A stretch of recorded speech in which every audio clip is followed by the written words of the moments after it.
wild first weekend. The biggest storyline has to be number 16 seed University of Maryland, Baltimore County retrieving a win over Virginia, the overall number 1 seed. What a word play by you. Thank you, sir. Thank you. Wow. Thank you. First 16 seed ever to defeat a 1 seed in the NCAA tournament history. Trey, what's your thoughts on the Retrievers?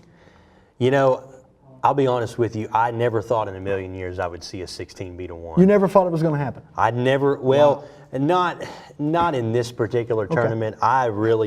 I mean, for Virginia to be the number 1 overall seed and get destroyed, they didn't just get beat. They got pounded. It was a demolition. Yeah, I mean, and that was kind of surprising. We actually discussed kind of at length about the 16, who we thought the 16. Who was the best 16? I think we all agreed on Penn. Yeah. And then who gave a good battle to Kansas. Yeah. Gave a good battle to Kansas. Yeah. But for Maryland, Baltimore County to put themselves on the map, to be the first 16 seed to ever beat a 1 seed since the tournament expansion in 1979, just a remarkable finish. I was actually, I watched the end of it, and it was a really, really cool thing to see. Just the celebration. One thing that I actually love to listen to is for moments like that to hear the call. Sure. And that was a great call. Who did that? Jimmy Nance. Oh, Jim Nance. Okay, yeah. okay. They had the number 1 team on there. Of course, Jim Nance would get that call. Yes, but hello, friends. Yeah. But as far as that goes, I think that probably ranks as my biggest tournament upset in history. Right behind, as we kind of discussed it, off camera yesterday, Sure. we kind of discussed about who was bigger, NC State over Houston or Maryland, Baltimore County over Virginia. In terms of a national championship aspect, North Carolina State's got the greatest tournament run in history. In terms of upsets, just because it's a 16-1 and because the record going into Friday was 16 seeds were 0 for 135 and now they're 1 for 135, I think that is remarkable now, and then I definitely give the edge to Maryland, Baltimore County as having the biggest upset in tournament history. I don't think that they have the biggest upset in college basketball history. I would award that to Chaminade over Virginia. Which is something we also discussed, because if you think about it back then, Chaminade was a NAIA team taking on the number 1 Cavaliers with Ralph Sampson. And the chances of an NAIA team beating the number 1 team in Division I college basketball, what are the chances of that happening ever again? I would vote slim to none, and Slim's left town. Yeah. I was very surprised at it. I didn't see it coming. We all thought if there was one, it would be Penn. I thought Penn gave a good battle. They had the lead in the first half against Kansas on Thursday. I think the game was on Thursday. But Ryan Odom, the head coach at UMBC, the son of Dave Odom, the former head coach at Wake Forest in South Carolina, he's in line for a bigger job now. I saw today that their athletic director is going to try to give him a contract extension to the best of UMBC's ability to compete with other jobs. But I don't know. I like what UMBC did. I'm not going to compare it, though, with what NC State did because of Phi Slamma Jamma of what Houston was. Yeah. If you watch the 30 for 30 that ESPN did on that NC State team, you just see everyone talking about how great Phi Slamma Jamma was, why they were the greatest team in college basketball history. Akeem Olajuwon, Clyde Drexler. I'm still going to lean there, but I don't think UMBC's far behind. Trey, let's move on to some other stuff in the tournament. Let's first talk about that same region that UMBC's in, the South region. It was mayhem. Virginia was not the only top seed to fall. Number 2 seed Cincinnati fell yesterday in the round of 32 to Nevada. 3 seed Tennessee fell in the round of 32 to 11 seed Loyola Chicago. 4 seed Arizona, my national champion pick, fell in the first round to 13 seed Buffalo by 21 points. Kentucky's the highest seed left. They're the 5 seed. It's a 5, a 9, a 7, and a 11 left in the South region in the Sweet 16. Talk to us a little bit what your thoughts were about that region. Well, I mean, I'll say this first. Kentucky's got the easiest cakewalk to the Final Four I've ever seen in my entire life. And Calipari's complaining of that. I mean, besides the Maryland-Baltimore County upset over Virginia, I was absolutely shocked that Arizona lost to Buffalo by 20. I did not expect that at all. I mean, Sean Miller, DeAndre Ayton, all those guys, I thought at least Arizona would make a Sweet 16 run. Sure. They got killed, but credit to Buffalo, 15 of 30 from three-point land. I mean, that's impressive in itself. Yeah, and sadly they couldn't carry it over to Saturday against Kentucky. They weren't hitting as many shots.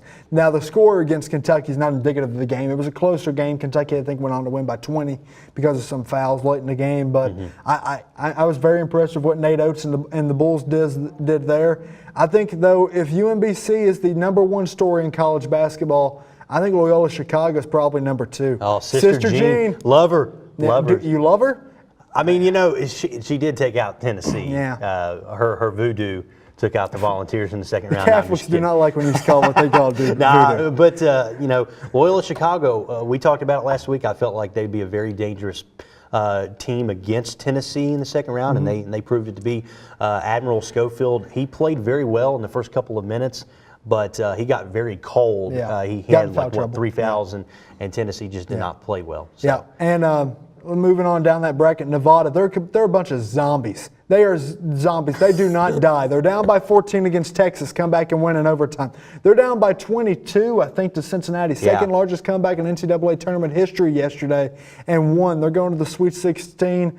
Before we move on to any other stuff across the tournament, was Buffalo's win, I'm guessing UMBC was the biggest surprise of the tournament so far. I'm guessing for you, if there was a #2, would it be Buffalo beating Arizona? It would definitely be Buffalo over Arizona. Man, I just did not see that coming. I mean, that really screwed up a lot of brackets in a hurry. And it's kind of ironic with all the controversy surrounding Arizona that they get a first-round exit. So, but again, credit to Buffalo, 15 of 30 from three-point land. Yeah. I mean, that's how you win basketball games. Sure. 3-point shooting, it's a key. It's a key. Yeah, it is a key. Andy Jackson, I hope you're watching. It's a key. I think what's moving on to the West region there, let's talk a little bit about North Carolina falling in around a 32. You had some shots to take in North Carolina last week. You weren't happy with the 2 seed. Texas A&M took care of it for you. The 7 seed is they just put a whooping on North Carolina yesterday. That's my third biggest surprise of the tournament, but I am glad to see that fake class Roy Williams got busted. Day. Fake class Roy Williams got busted. Carolina got destroyed Fake by the class. Aggies, which that really did surprise me, though, that Carolina just did not come out and play very well. That's something that another thing that I didn't see coming. So A&M, another SEC team, they keep hanging in there. They got Michigan now. So. Yeah.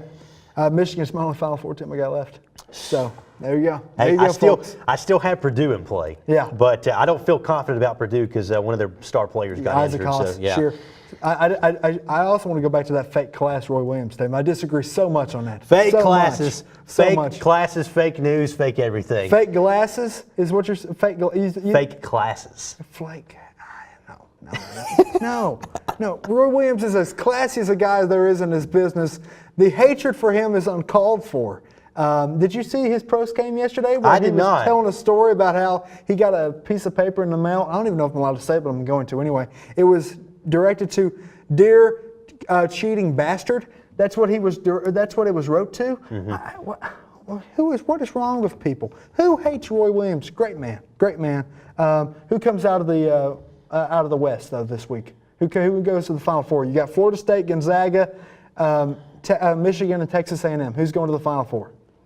I'd have to give the edge to Michigan, but with the way the tournament's been going, who knows? Does this paper say it? I don't know. I mean, I have no idea. So I got Michigan in the Final Four. I think that they're the best team out of that region. So it remains to be seen, though. Yeah, and let's move back up to the East really quickly. Do you have Kentucky still coming out of the East now since they're really the only higher seed left? Oh, yeah, Kentucky. South. I said East, excuse me. Yeah. They're coming out of the South. Okay, and then on the other side, you got Villanova, West Virginia, Texas Tech, and Purdue. You sticking with the Boilermakers? I'm actually going to go with Villanova. Villanova? My bracket is already so screwed up. I'm going with the Wildcats. Yeah, check it out. And then in the West, you got Kansas, Clemson, 11 seed Syracuse, and Duke. Who's going to the Final Four there now? Who after everything that went out? You had Michigan State come out of there first? Yeah, like an idiot. Wow. But I got Kansas. You got Kansas now? All right, I've got, I'm going to go with Kentucky as well. I don't want to. I'm going to stick with Michigan. Okay. I'm going to go Villanova, and I'm going to go Duke. Duke in the West. Okay. All right, we're going to take a break here. We're going to get back to college football right here on After the Whistle. Welcome back into After the Whistle. We're going to start recapping what happened last season in the college football to start off. Then we'll move into recruiting. Trey, last year the Final Four was Georgia, Oklahoma, Clemson, and Alabama. Did the committee get it right? Because it ended up being some pretty good games starting with that Rose Bowl. Yes, they did. The committee got it right, and I'll explain to you exactly why. The previous year before, Penn State was in the same exact scenario that Alabama was in.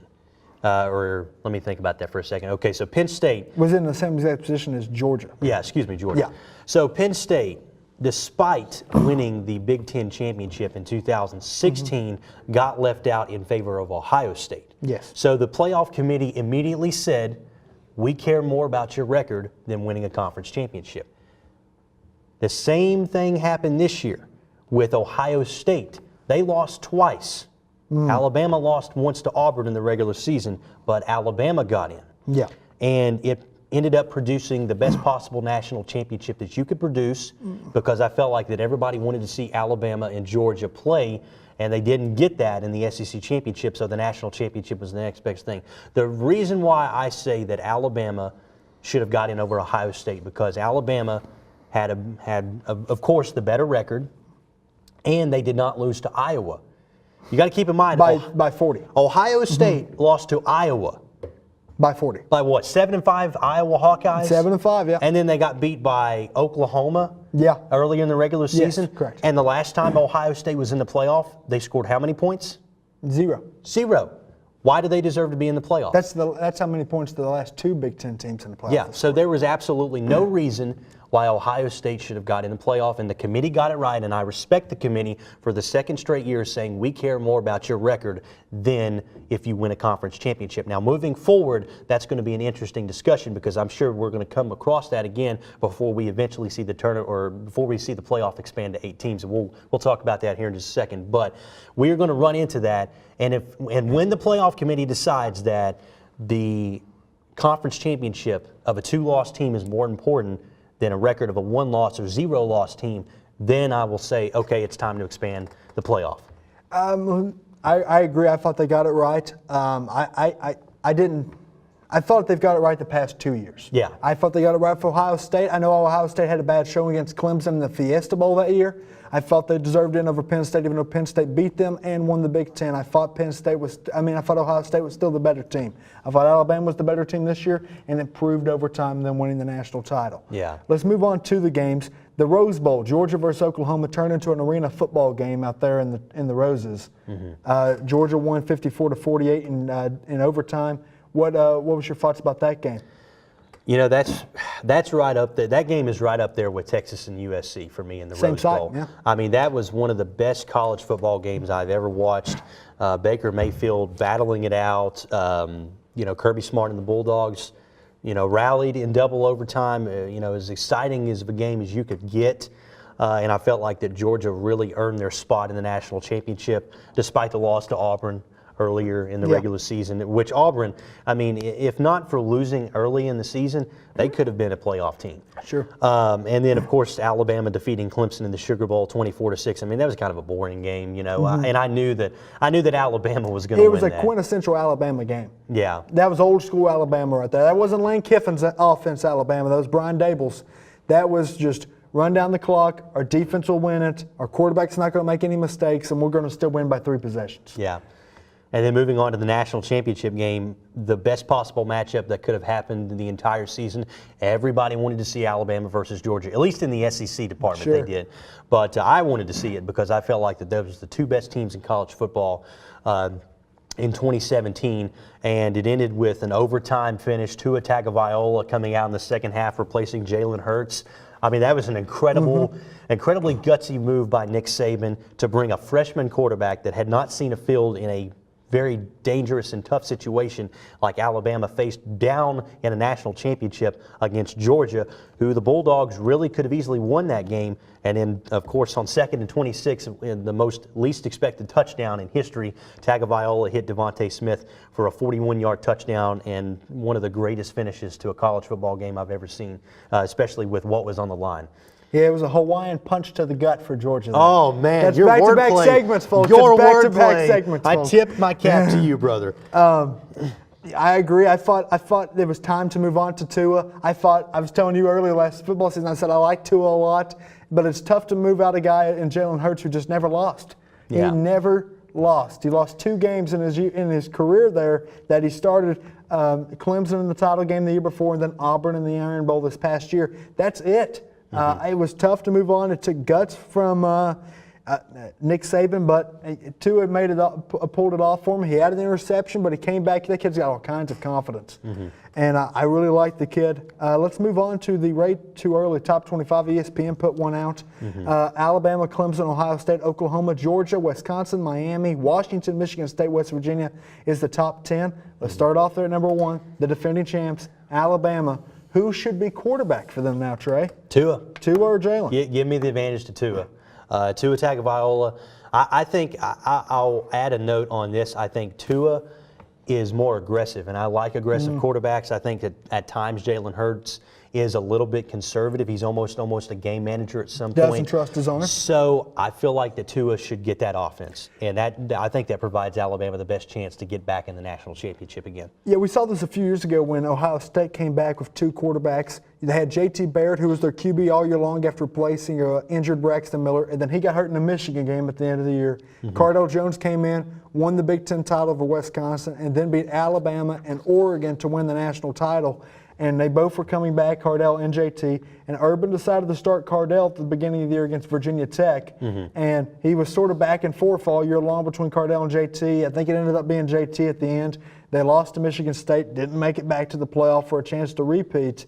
I don't think Nick's going to bounce around like that. He's got a new OC this year, Mike Loxley, who got promoted from analyst to OC after Dable went back to the NFL.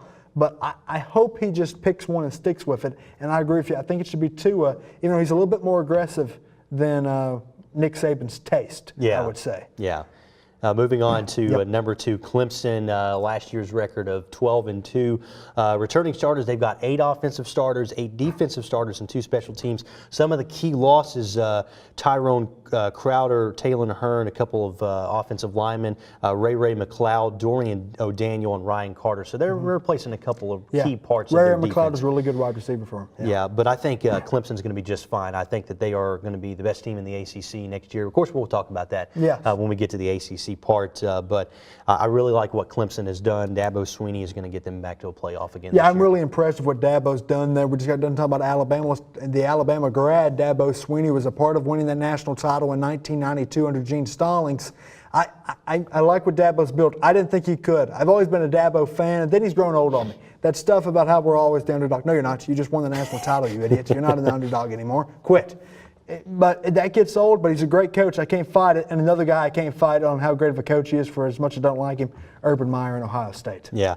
Ohio State, 7 offensive starters returning, 5 defensive starters. Of course, they finished the season 12-2, 8-1 in the Big 12. A quarterback battle going to be interesting to watch this spring. Dwayne Haskins, the favorite to replace J.T. Barrett, who is leaving. But Tate Martell, talented dual threat quarterback, is supposed to be another guy to watch. Urban Meyer brought Washington State's Alex Grinch to him, a 2-time Royals Award nominee. So it's going to be interesting to see Ohio State's defense under the next couple of years of him leaving from Mike Leach's offense or Mike Leach's team at Washington State, coming over to a champion in Urban Meyer. And I thought Alex Grinch was the difference last year in Pullman for the Cougars. I was really impressed with what he did with that defense. That made them a Pac-12 contender. That offense can only win so much. Even Mike knew that. He's taken over that defense now, taken over from Trey's good friend Greg Schiano, who's now back in the NFL. But I like what Alex done there. I thought that was a great move by Urban. You could see it coming. Washington State just couldn't pay Alex Grinch what he deserved. I like him a lot. He's also Gary Pinkel, the former head coach at Missouri. He's his nephew. Fun fact. Covering the last 2 teams of your top 5, number 4 Oklahoma and number 5 Georgia. Who do you like better? Who's got the better outlook coming into this? I got to go Georgia. I like Georgia because they haven't lost their quarterback. They've still got Jake Fromm coming back. Oklahoma's lost Baker Mayfield, even though they got Kyler Murray, the former A&M Aggie. Keep an eye on what else here in Georgia, though, this year, and that is Jake Fromm maybe getting undercut like Jacob Eason was by the new freshman QB that they got. Justin Fields. And Georgia is just They're stacked. They're stacked. They are very stacked. They're going to have to find a new running back after losing Chubb and Michelle, but they are going to have to find a new running back. I agree. Let's move on really quickly, though, about the next 5 there. Wisconsin, Miami, Washington, Michigan State, West Virginia. Usually always one of those teams hops up and gets in the national title contention. If there was one team out of those, who would you trust? I would trust either Miami or West Virginia. Oh, okay. Mark Richt, I like what Mark Richt's done at Miami, and I think that with just another year or two, he can really get Miami to be in the 80s Hurricanes that Howard Schnellenberger and Jimmy Johnson had. And then I don't really trust Michigan State as much. They've been close so many times. The same thing with Wisconsin, Washington. I think that Chris Peterson, he's a great coach. But again, he's never been in contention for a national championship, so it's tough for me to trust Washington, even though he did get them to a playoff in 2016. Yeah, I would put my trust in Washington. I love Jake Browning as a quarterback. He's returning. They're losing a little bit on defense off that really good defense. They're losing a couple guys on offense. I think Washington's going to get back. I think they're probably going to be the class of the Pac-12 this year. West Virginia, though you brought them up, I'm going to talk about them here in just a second. As a Tennessee fan, that's who Tennessee plays week 1 in Charlotte. I love what they got coming back. And Will Greer, the quarterback, the former Gator. Yeah. David Sills, the 5th, 6th, something like that. Breaking many hearts is Will Greer. Yeah, well, he'll break them again because I don't think we'll be able to keep up with them. I just don't trust Dana Holgerson as a head coach getting into the meat of a of a Big 12 schedule, going up against Texas, Oklahoma, teams like that. And I'd watch out for Texas. I think they're going to make a big jump in second year under Tom Herman. Yeah. All right, let's take a break here on After the Whistle. We'll come back and we're going to talk about the SEC.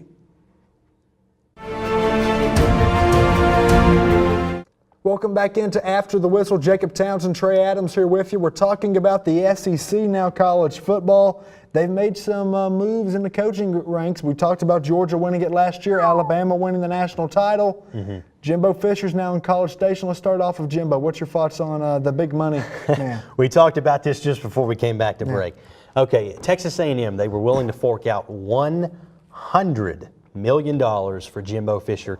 If Jimbo Fisher does not bring them a national title, that might be one of the worst decisions I've ever seen any school make in the history of college football. We're talking about $100 million over a 10-year period. Jimbo better have A&M in the playoff. By year 2 or year 3. By year 2 or year 3 in a conference with Nick Saban? Yes. Wow. Yes. And now Kirby Smart looks like. Yes. I mean, if you're going to fork out that kind of money, you know, you're playing with the big boys now. So, man, I love me some Jimbo. I've told you this before. I'm president of the Jimbo Fisher fan club. My card is ready, Jimbo. I am ready. He's a great guy. I'm just saying, though, A&M I don't know what they were thinking. $100 million. I don't love $100 million either for 10 a coach. years. But 10 years. I know. Come on. Jimbo's going to have really good success at Texas A&M. I'm going to guess, though, he won't win a national title. Texas A&M thinks way too much of themselves. What a disaster. They've got that a whole would be. bunch of money and not a lot of history. Yeah. That's all Texas A&M is a whole bunch of money, not a lot of history. It's all the oil. Well, I wish I had some oil. Yeah. My car does too. Let's move on to Tennessee. Tennessee. They pick up Jeremy Pruitt, the Alabama defensive coordinator. Let's talk about Pruitt. Well, first of all, we got to talk about the most disastrous coaching search in the history of sports. Tennessee went from Greg Schiano being hired to not being hired. Also in the candidate pool was Jeff Brom, Dave Doran of NC State.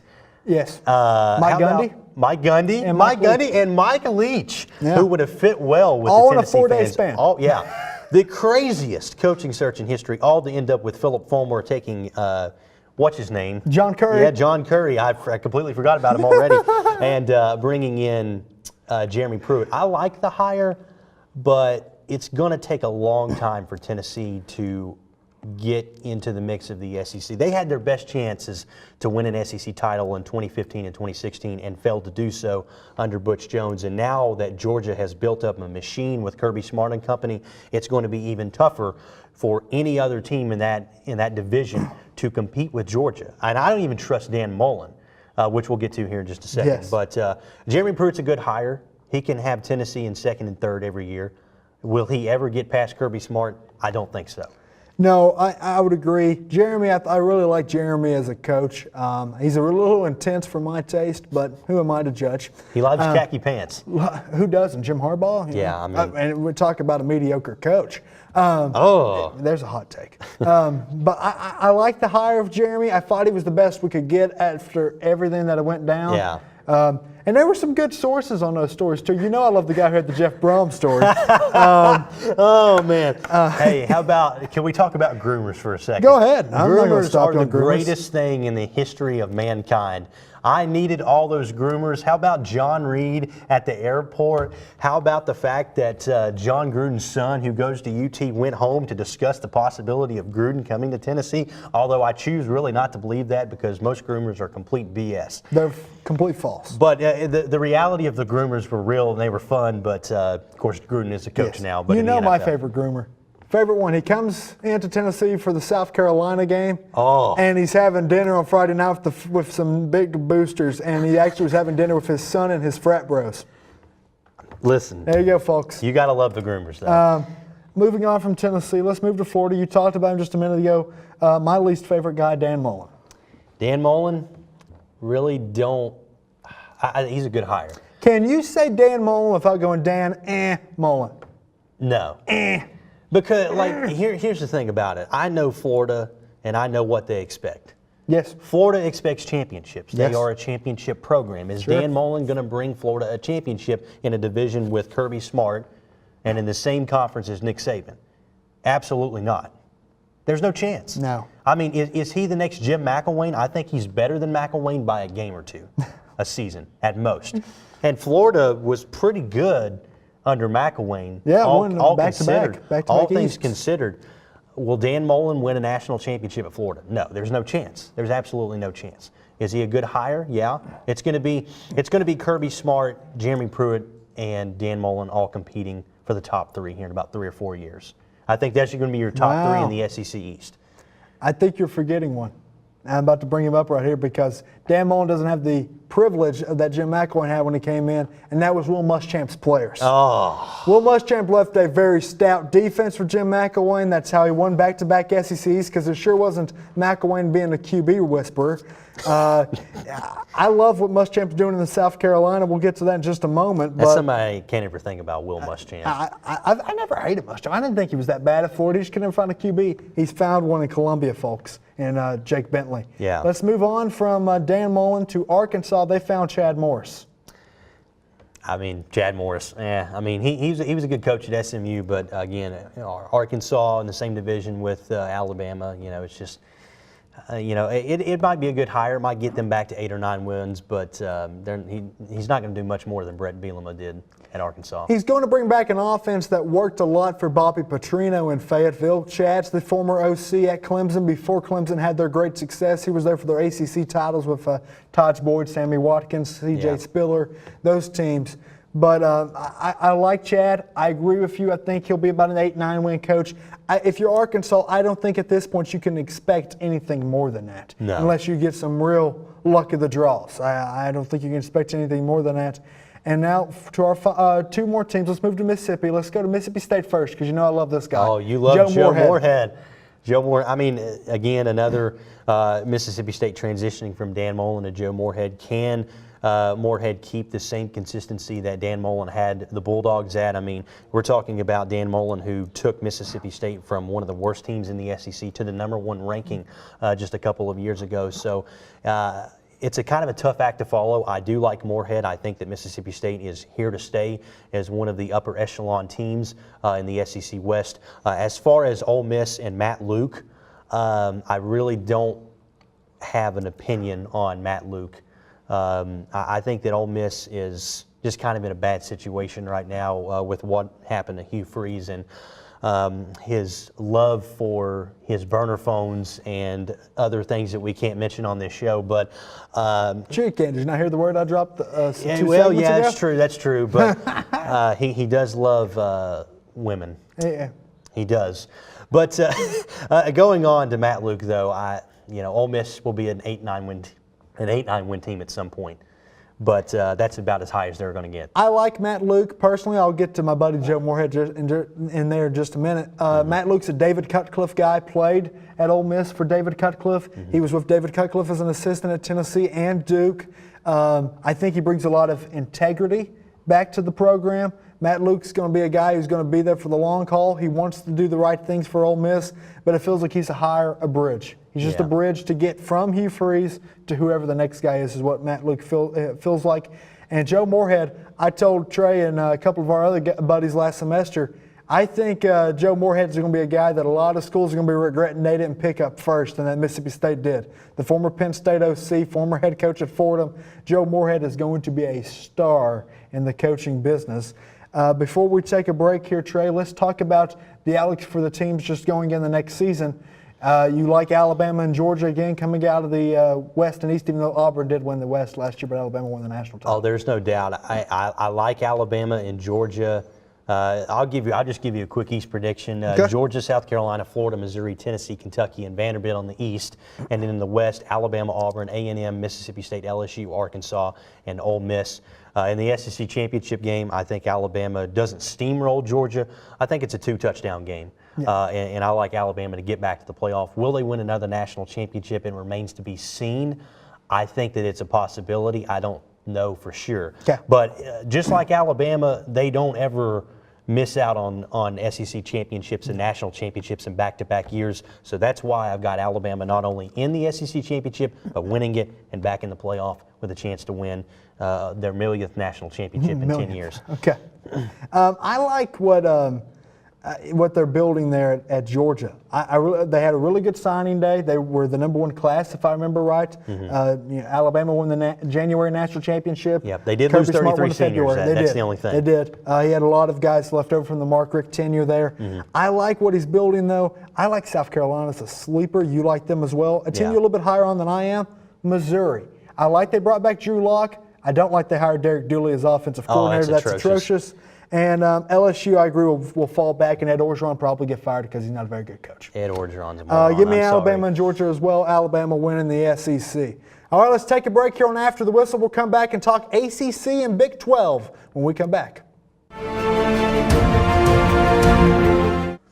Welcome back into After the Whistle. Jacob Townsend, Trey Adams here to talk to you tonight about spring college football, springing forward into the fall. We're moving on from the SEC to now the ACC. We'll get to Big 12 in just a moment, Trey.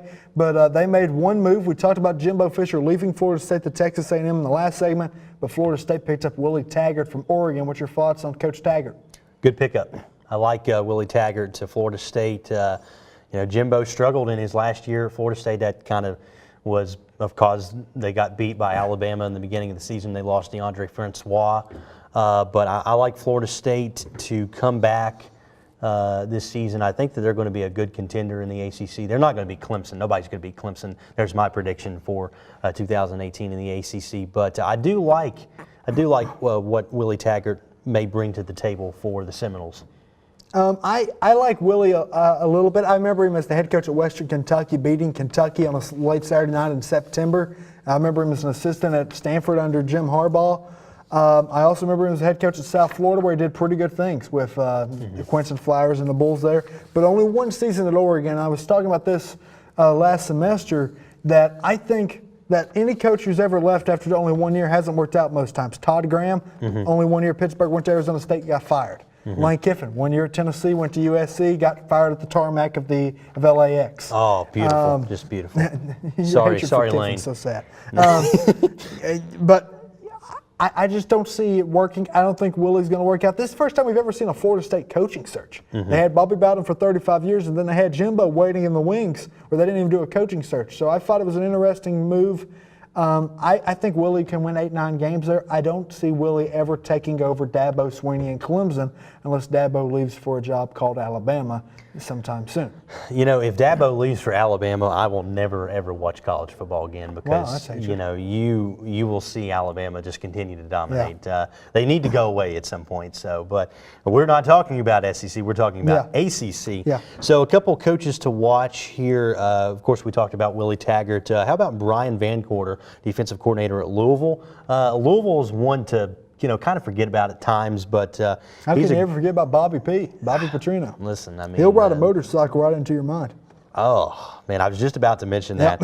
Sorry to take away your thunder. He's the Cardinals' third defensive coordinator in as many seasons. Nobody said working for Bobby Petrino was easy. And nobody said Brian Van Gorder's any good. Yeah, that's true. That's true. Nate Woody, defensive coordinator at Georgia Tech. He was at Appalachian State. He takes over a Tech unit that gave up 26.5 points per game. So, enforced only 10 turnovers, the fewest in the ACC in 2017. Do you like this move? Nate, I don't know much about Nate. I do know a lot about the guy he replaced, Ted Roof, who I don't remember where exactly Ted Roof left to go, but Ted Roof had been there a long time under Georgia Tech. If you ever watched him on television, he'd have about 12 Diet Cokes in front of him up there in the booth. Mm-hmm. Former head coach at Duke went 0-12. Probably a good move for Paul to move on. Yeah. Moving on back to the Brian Van Gorder hire, I cannot stand Brian Van Gorder. He's atrocious. Atrocious coach. He was terrible at Notre Dame as a defensive coordinator, almost got Brian Kelly fired. Mm-hmm. They were better last year because they went and hired a better coach. He was terrible at Auburn, got Gene Chizik fired. He was terrible in the NFL for the Jets and the Falcons and everyone else. Brian Van Gorder's a terrible coach, folks. Stop hiring. Stop hiring. He also has an atrocious mustache. And who am I to judge with the mustache, but I can't stand Brian Van Gorder. Get him out. Moving on to... Is that a hotter take than my conference tournaments in mid-major basketball? Brian Van Gorder? No, if you think Brian Van Gorder's a good coach, that's on you. That's on you for just being ignorant. I can't argue with that. There you go. A couple of questions, biggest spring questions coming out of the ACC. Can anyone challenge Clemson quarterback Kelly Bryant? On Clemson to take over his spot. Yeah. They got some kid coming in. I'm not great at remembering the recruits' names if I haven't seen them in a uniform yet. But Hunter Johnson and Trevor Lawrence? Yeah, Hunter Johnson. I don't know. I think Kelly keeps the job. He wasn't great last year. Certainly wasn't great against Alabama. I think he certainly starts the season, though. Is he better than Taj Boyd? No. Taj Boyd was phenomenal and should have came to Tennessee. Yeah. That's a discussion for later. How about Miami quarterback Malik Rozier? Will he keep his job? I don't think he should, but I just don't know who else is going to take it. I don't think Malik was very good. I thought they were ready to maybe take a next step next season, take a bigger step last season, but he wasn't able to get him over the top. I wouldn't be surprised if Mark does find him a new one now. Yeah, Nikasi Perry Sure. and Jaron Williams, number 6 dual threat quarterback in ESPN 300. So that's going to be an interesting battle. And one last question for you: can Willie Taggart rebuild at Florida State's defense? Considering the fact that Taggart and defensive coordinator Harlan Barnett have plenty of work to do on defense this spring. They've lost 3 linebackers and both safeties, including All-American Derwin James. It's going to be very tough. Derwin James is a phenomenal player. Yeah. Maybe if he had stayed healthy last year, was probably maybe the best player in college football across the board. It was a shame that Florida State couldn't stay healthy last season, but I just don't see Willie Taggart taking Florida State back up to where Jimbo had him and where Bobby Bowden had him in their heyday. Yeah. I'd be surprised. Give me your ACC prediction. Clemson over, I always pick Duke. I love Duke. David Cutcliffe Love Cut. in the ACC Cut's championship. like my third cousin. I'm picking him. Clemson. Clemson? The ACC championship. And Tech, Virginia Tech. Sure, Virginia Tech, sure. Should throw a bone to my home state. I like it. Justin Fuente. Love Justin. Justin Fuente, I think he can really rebuild Virginia Tech into one of the top contenders in the ACC. Don't know that he can get past Dabo, though. Yeah, and if they can find a quarterback, and Justin's great with QBs. We saw with Paxton Lynch at Memphis. We saw with him as the offensive coordinator at TCU for Andy Dalton. I think he could really take a good step for Virginia Tech. All right, let's leave the ACC, move on to the Big 12. Oklahoma's the defending champs. We've talked about they lost Baker Mayfield. Lincoln Riley's coming back for a second year. Mm-hmm. What's there to like about the Big 12? They didn't lose any coaches. They didn't gain any either. Well, like you mentioned, West Virginia. Yeah. Will Greer, as you mentioned in the last segment, missed the final 2 games of the 2017 season because of an injury. He's going to be a very dangerous quarterback with a very good West Virginia team that could surprise a lot of people and win the Big 12. Oklahoma, they're going to be good as always. Iowa State. Can we mention Iowa State? Matt Campbell. And what Matt Campbell has done. TCU, they're always a big threat under Gary Patterson. Kind of looking just over a couple of coaches to watch. Cliff Kingsbury, Texas Tech. That seat is scorching hot. Oh, man. Yeah. It would almost make me fall off the stage if I was sitting in a seat so hot. You did that earlier Oh, tonight. did I? I forgot about that. Bill Snyder for Kansas State. Is he still functioning as a human being? Mr. AARB, I think he's good. I mean, is he not 534 years old? 537, but yes. Yeah. I think who's counting? He'll win 8 games this year. Yeah, I mean, Kansas State, he can get it done. So how about a couple newcomers to watch? Brendan Radley-Hiles, the defensive back for Oklahoma. Okay. He's a 4-star prospect from IMG Academy. He's created buzz in spring practice. He could bring help to Oklahoma's secondary that's much needed. Another guy, T.J. Simmons for West Virginia, another threat for Will Greer. He's a 4-star recruit, played special teams in Alabama. He transferred after 2016, and he gives Greer, of course, like I said, he gives Greer another option to throw to. Yeah, they rode David Sills like a good horse at the Kentucky Derby last year. I mean, I think he had the most touchdown receptions in the country. Mm-hmm. They do need a second option there for Dana Holgorsen in that offense. It's good to see that Will Greer has one, as I almost dropped my pen. But I like West Virginia. I really do. I like that roster. I think they'll be right there, probably neck and neck with whoever wins it. I just can't see West Virginia getting there. I said a couple of seconds ago, I like Texas taking the next step. What do you think of Tom Herman and the Longhorns? I don't like Texas. Wow. You hate on Tommy? I'm not a Herman guy. Okay. He's got to do a few more things for me before I really give the edge to Texas. Kind of like Shaka Smart at Texas. He's got to do a few more things for me to consider Texas to be a contender in the Big 12. That's smart. Yeah, I'm just not a big Tom Herman guy. Yeah. Some people are, some Sure. people aren't. How about a couple big spring questions? Can Oklahoma replace the legend that was Baker Mayfield? Well, they're going to try to with Kyler Murray, the transfer from Texas A&M. Yeah. He was a number 1 QB coming out of high school a couple years ago. But I don't think they're going to be as good. I think they could certainly still win the Big 12. I don't think they'll be a playoff contender, though. No. Mm-hmm. How about, as we just talked about, Tom Herman? Are they going to choose a new quarterback? They tried Shane Buechele and another QB who's leaving, Sam Ehlinger right now. That's who they tried. I would be surprised if they don't go back to Sam. I liked Shane, what he did his last year under Charlie Strong, but I thought Sam Ehlinger brought a little bit of extra grit to the team, and I think that may be what Tom and Longhorns need. Yeah, I agree with you. I think Buechele is going to be very helpful for Texas in that offense to get the Longhorns back to contention for the Big 12 championship. I honestly think Texas will win 9 games this year. 8 to 9 wins. I don't think that they'll be in contention for the championship. But and then finally, who's your Big 12 winner? I want to go with something else in Oklahoma, so I'm going to go TCU. TCU? Yeah. Give me OU. OU, you think OU gets back? All right, We'll come back right here on After the Whistle, talk some Pac-12 and Big 10. Welcome back into After the Whistle. We're moving from the ACC and the Big 12 to the Big 10 and the Pac-12. We'll start off in the Big 10, Trey. Ohio State won the conference last year, didn't make the playoff. That conference gained Scott Frost as a head coach, though, and Scott Frost is a really good one. Oh, yeah, Scott Frost is really going to make Nebraska good again. I think that this is finally where Nebraska gets shoved back into the atmosphere of really good football teams, teams that can compete for a national championship every year, especially what he did at Central Florida, which Josh Heupel is replacing him, but we'll get to that later. Mm-hmm. But I really like that Nebraska went after Scott Frost and looked for Nebraska to be a contender for the Big Ten in about 2 to 3 years at most. As far as Ohio State, I think that they repeat as the Big Ten champions this year. Penn State's going to be right there with them. I like James Franklin. I like what he's done with the Nittany Lions, especially after all the disaster with Joe Paterno and company. But, and how about, I didn't know this until I just looked down at my paper, Jim McElwain as the wide receivers coach at Michigan. That is an interesting hire. I did not know that until I just looked down. Do you like that hire? No, I don't like it at all. I think when you bring a couple of guys who don't know how to develop quarterbacks but think they do, as in Jim Harbaugh and Jim McElwain, onto the same staff, you're back to where you were. No quarterbacks.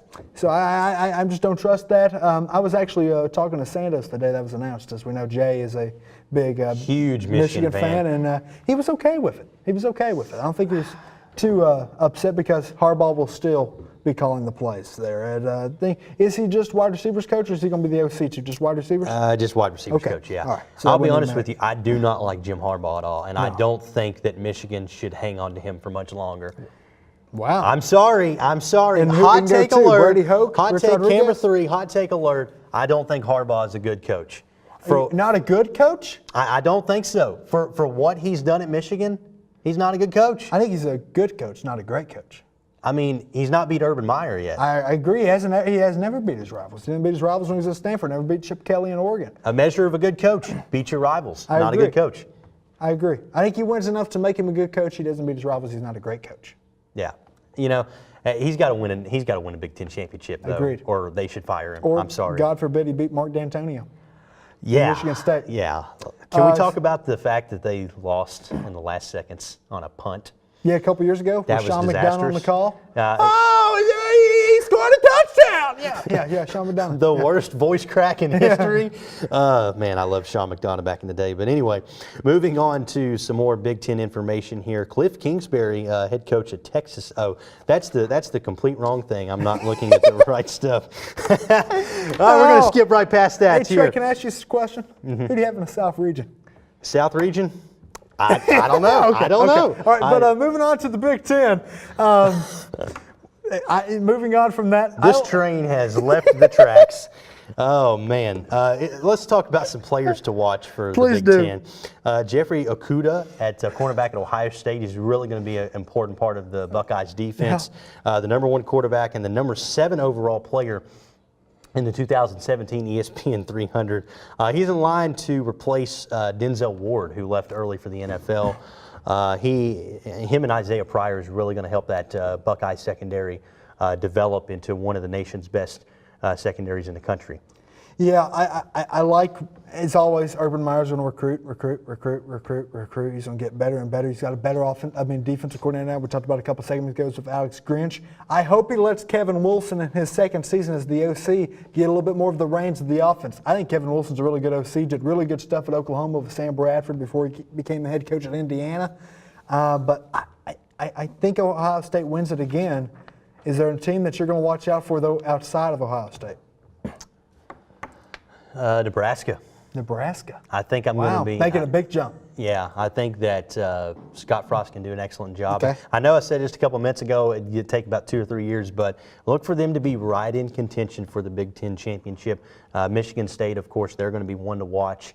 Look for Ohio State, Michigan State, and Penn State to be your top 3 in the Big Ten. Miles Sanders, how about him for Penn State? He's running back replacing Saquon Barkley. Does he Big do shoes to fill. Yeah, does he do the same job that Saquon Barkley did? No, I don't think anybody can. I think Saquon may be the best running back we've seen in a long time. I really like their quarterback, though, Trace McSorley. I think it's going to be a big thing how they're going to replace my guy Joe Moorhead as offensive coordinator. How Trace does with that, I think, will be interesting to see.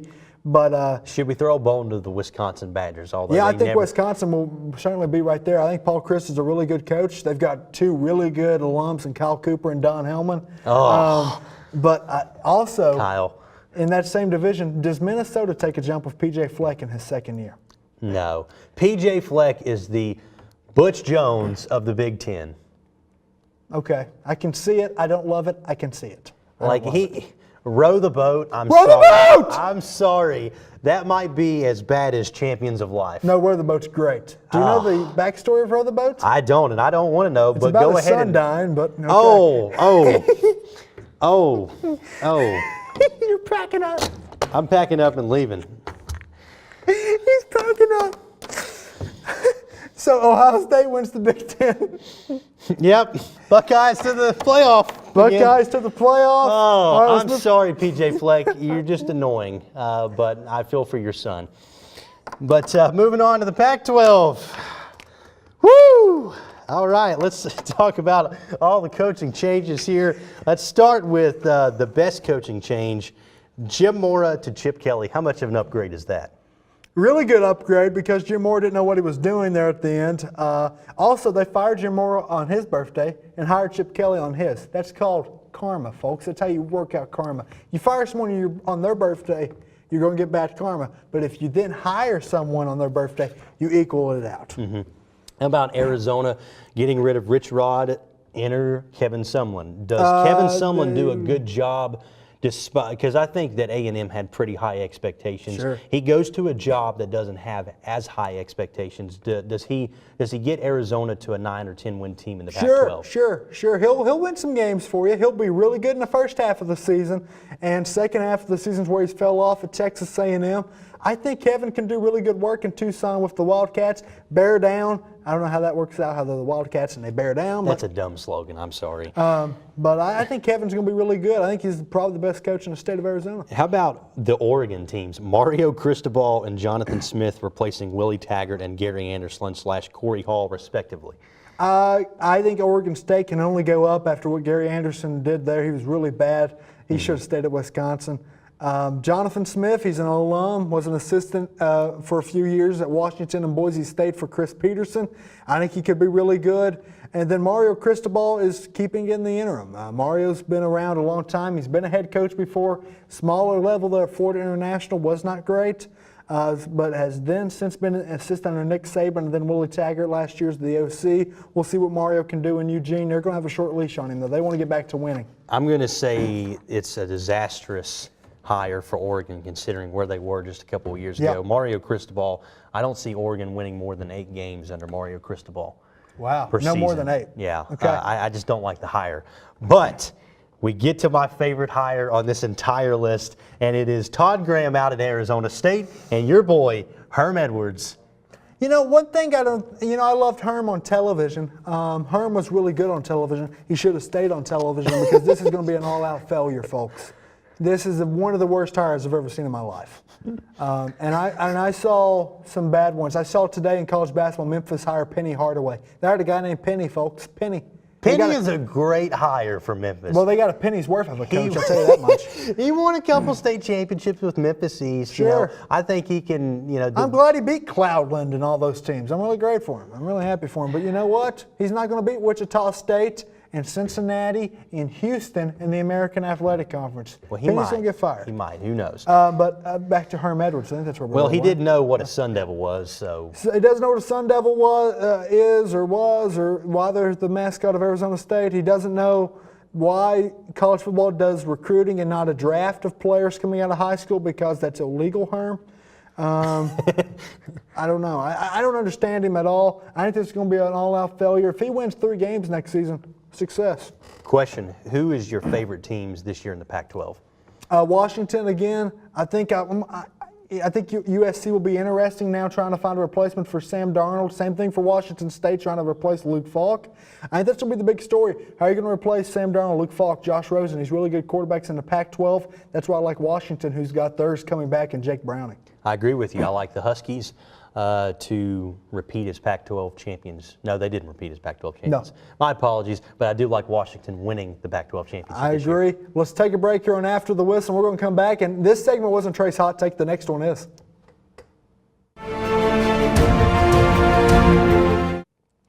Welcome to our final segment of After the Whistle. Trey, take it away for your hot take. I'm going to pack up my stuff. Okay. Well, folks, college football faces a disastrous problem. Too many bowl games. Too many bowl games. Why should we be rewarding 5 and 7 football teams for being terrible with the Idaho Potato Bowl or the Humanitarian Bowl? Just terrible. I don't want to watch 6 and 6 or 5 and 7 football teams play on December 18th. I only care about the games that matter, the top 3 games that matter in college football. The national championship. Yeah, the true. Yeah, the top 3 games that matter in college football: national championship, playoff semifinal 1, playoff semifinal 2. If you're a Power 5 team and you don't make it there, your team is a failure. Sorry, it's the truth. It is the truth. Another hot take that I have: get rid of neutral site games. I don't want to watch Florida State and Alabama in the Mercedes-Benz Dome for the Chick-fil-A kickoff for the 14th straight year. Why can't Alabama have 7 home games like most normal teams have? Why do they have to play in a neutral site game? Why does Tennessee have to play in Charlotte against West Virginia? Why can't Tennessee go to Morgantown? And why can't West Virginia come to Knoxville? They don't get burned by the couches. Well, you know what? There's a fire extinguisher for that. So, just terrible, terrible decisions to increase the bowl games for so many football teams that are so undeserving of it. I mean, I'm sorry, but why should we have 40-some bowl games? Why? Can Because anybody? it's fun, and I It's watch all not 40. fun. I watched It's all not 43 fun. of them, Trey. It's not fun at all. I don't love any. There's nothing I love more than the Cherry Boca Raton Bowl or whatever that thing was. God. Oh, jeez. I loved it. And Florida Atlantic won by 72 over Listen. the Akron Zip. They zipped them right out. It should be like the NCAA tournament, where like instead of here, you know, my take last week about mid-major conferences only having 1 versus 2. It's kind Yeah. of similar to that. I'm going to get you a badge. No fun police. Yeah, listen, I'm all for saving TV contracts money. I'm all for less But we're games. giving them more games. I don't care about the Boca Raton Bowl. The only crappy bowl game that I care about is the St. Petersburg game. Why? I don't know why, but you know what? It's an awesome A game played in the worst baseball stadium in America. I've been to Tropicana Field. It is It's atrocious. atrocious. It is atrocious. You and the Rat were the only 2 people there. Yeah. Yeah, I don't know. Listen, and that's another hot take. Why did the Tampa Bay Devil Rays go to just the Rays? What's wrong with the Devil Rays? Because they're better as the Rays. It's true. They did make a playoff. They made it to the World Series. Yeah, they did. Lost to Cole Hamilton and the Phillies. But you know, if you want more of my spicy hot takes, you know, I've got You got a Twitter? plenty of them. You got a Twitter? I do have a Twitter. Do you put these on Twitter? @TracyVas3. I do not normally put them on there, but you know, if by request, I will start putting my hot takes on there. But again, get rid of neutral site games. Get rid of so many bowl games. Why? Too many games. Too many things I don't care about. Why don't you care about bowl games, Trey? Because What's there not to care about it bowl is a games? participation award for your failure of a season. Congratulations, you won 8 games. Here is the Little Caesars Bowl in Detroit, Michigan. Who wants to go to Detroit on December 27th? This past year? Yes. Duke in Northern Illinois. Oh, just atrocious. Duke went to some Southern Baptist church in Detroit, Michigan, and sang choir songs, and won by 40. Listen, I can't hate that. But I can hate the fact that Little Caesars sponsors a bowl game It's in Detroit. now the Quick Lane Bowl. It's no longer the Little Oh, Caesars okay. Bowl. Who cares, you know? But again, just terrible, folks. Just terrible. So that's about all the hot take that I can give for you today. That's all you got? Yeah. How about your hot take? I want to hear your hot take. Do you have a hot take about college football that we haven't heard yet? Other than the one I just had about Herm Edwards? Yeah. Did I give the one about Mike O'Kane? Did it? Brian Van Gorder? Yeah, did it? you've already talked about all those. Assistant coaches hate them. Do you have any other hot takes that you might want to deliver to the viewers at home that are so waiting for what you have to say? Let's go with